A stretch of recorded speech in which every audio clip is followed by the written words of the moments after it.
Go ahead and dislike this video if you're surprised that we're getting a Call of Duty this year. Yeah, didn't think so. We will have a new Call of Duty at the end of 2021 made by Sledgehammer Games, and finally this is some official news. Not a leak, not a rumor. We already kinda knew, but it's nice to have some official word from the higher-ups at Activision. So, what is my opinion on this? First of all, I think COD World War II is one of the blandest Call of Duty games we've gotten, but it took some interesting risks that were fun to talk about at the time and were controversial in almost a good way. Compared to Black Ops Cold War, I really just want the next Call of Duty game to have interesting ideas present within it. I want to see concepts being attempted. I want to see new things being tried out, and so I'm hoping that they're not stifled creativity-wise by a time period or a setting that just doesn't really allow for a lot of wiggle room. Because Sledgehammer's other Call of Duty title is Advanced Warfare. By far one of the most creative COD games we've ever seen. I recently did a retrospective on this game, so if you guys want to go watch that, I will try to remember to put it at the end of this video. You can hear a lot of my opinions there, so I don't have to reiterate them all here. I have some hot, damn near nuclear takes about Sledgehammer games.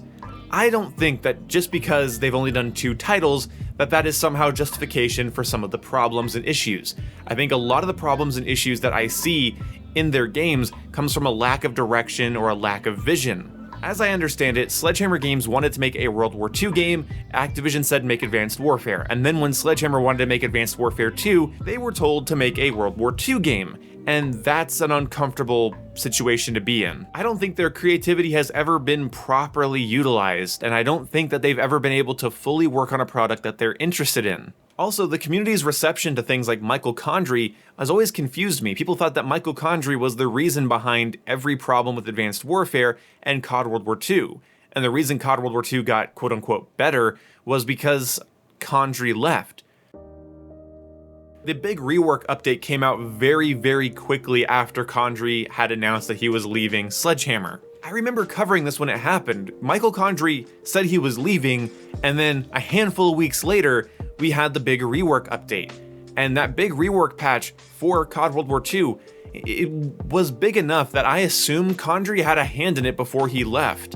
I don't think it was because Condrey left that the game got a rework. I think the reason it got a rework is because the game was hemorrhaging players and wasn't retaining people very well. That's the same reason Battlefield 5 kept getting giant meta changes, and the same reason Battlefield 1 got a meta change a little bit later into its life cycle. It's because when the game starts dying and losing players, that's when publishers are willing to pump money into the game to keep it afloat and keep people coming back. First of all, I don't think Sledgehammer's rework of COD World War II was all that great or all that perfect. In fact, it fucked up the flow of certain maps by adding unlimited sprint, and the division system went from being necessary for the game's current state to being this half-ass fixed piece of shit that has a bunch of overlapping basic trainings and division abilities. It was just a bit of a mess, a bit of a nightmare. It just clearly, anybody looking at like the division system in COD World War II can see that it wasn't meant to be in its current state. It was meant to be in its previous state and worked on from there. And that freedom that Sledgehammer added to the creative class system meant for a lot more grenade spam because you just had more access to grenades after they changed up how creative class worked. And then every time I complained about this situation, people would just tell me to run the basic training that counters the explosive spam, and that's when I realized that their rework was rushed, half-assed, and didn't make a lot of sense. It was clearly a higher-up decision to get people more interested in the game by pushing out a massive change, because yeah, when you release a game in a certain state and it doesn't bring in players, there's no reason to keep it in that state, which is why Modern Warfare never got that massive rework patch everybody assumed it was going to have. It was only a vocal minority of people that were complaining. The vast majority of the player base, which includes normies that never even touch Twitter, bless their hearts, they were just fine sitting down and playing the game. And so, yeah, of course, duh. The publisher and the developers are not going to work together to potentially break the thing that's bringing people in and keeping them playing. So if player numbers are high, you're not going to see rework patches. If player numbers dip down, you're going to start seeing rework patches. The part of me that really respects the creativity and uniqueness of Advanced Warfare is excited for a new Sledgehammer COD game. But that game was riddled with balancing issues and so much bloat that just didn't need to be in the game, from the weapon variants to the weapon variants, primarily the weapon variants that just completely trashed the game's balance and made the game a lot less fun to play. Also, there were certain base weapons that just didn't make sense, the categories for weapons didn't make sense, some exo abilities were just never really buffed or made to be useful, and making score streaks a part of the create a class menu was just asking for people to pour more points into perks because their kill streaks weren't always that viable. People would rather have an attachment or a perk that helps them all game than a kill streak that potentially gets a handful of kills. And then the inherent issue with the pick 10 system rose its ugly head, and it was like, yeah, a kill streak is worth the same amount as a red dot sight. So make your class wisely, it wasn't a good idea, it didn't work out very well. And the movement didn't have a lot of flow to it, it just added a lot of verticality, which increased the amount of randomness, and that's just about it. But we did get cool things, like I think exo abilities are a great idea. I think that movement system was very unique. The aesthetic and style of Advanced Warfare is burned into my mind as one of the most unique things COD has ever done. I don't know why people say the game is forgettable when the game is the only COD game of its type and style. And COD World War II did try something new with the division system. I do give them respect for that. Even though it didn't work out, it still was a gamble. They didn't just rip off the last Call of Duty game's create a class system, they really went above and beyond in trying to redefine what a class in COD was. And the war mode. The war mode deserves its own recognition in this video because the war mode was very, very popular for all of the right reasons. It was new, it was unique, and it was new and unique. And that's something that after Cold War I value more and more.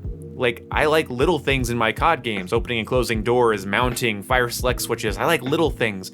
But I will say, Sledgehammer brings big things to the table. I don't think Call of Duty has really seen big things since, I don't know, Advanced Movement or Specialists. I don't think we've seen big changes since then. Everything else has been little bits of flavor or not enough innovation. Sledgehammer is a company that makes me feel conflicted. I did not enjoy COD World War II's campaign, but I think Advanced Warfare's campaign is one of the coolest in the series. I love the art design of Advanced Warfare. I think COD World War II looks bland and soft.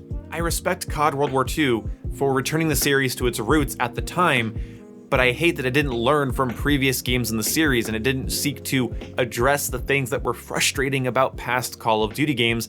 And so yeah, confliction is the main word of today, and I really hope that I can be excited for the next Call of Duty game. And I'm gonna end this video by saying the thing that I want from the next Call of Duty game. What do I want from Sledgehammer? What would make me happy? What would put me at ease? What would help me sleep at night? I want a Call of Duty game that's interesting to talk about, that does things we've never seen before, that pushes boundaries we haven't seen in terms of graphics and detail, in terms of gunplay and gameplay, in terms of gimmicks and map design. I want to see new things. Modern Warfare feels like a modern version of Modern Warfare 2 or Call of Duty Ghosts, and Black Ops Cold War has a complete fucking identity crisis, and by that I mean it has damn near zero identity. The most unique feature in Black Ops Cold War is its score streak system and lack of flinch, and you guys already know my opinion on those. So Sledgehammer, take an educated risk. That's the only thing I'm asking for. If you disagree with everything in this video, the one thing I think we can all agree on is that Sledgehammer has got to do something new, has got to pull out something that we've never seen before and take a risk that hasn't been taken yet. I really hope we see that. I'll see you when I see you guys. Goodbye.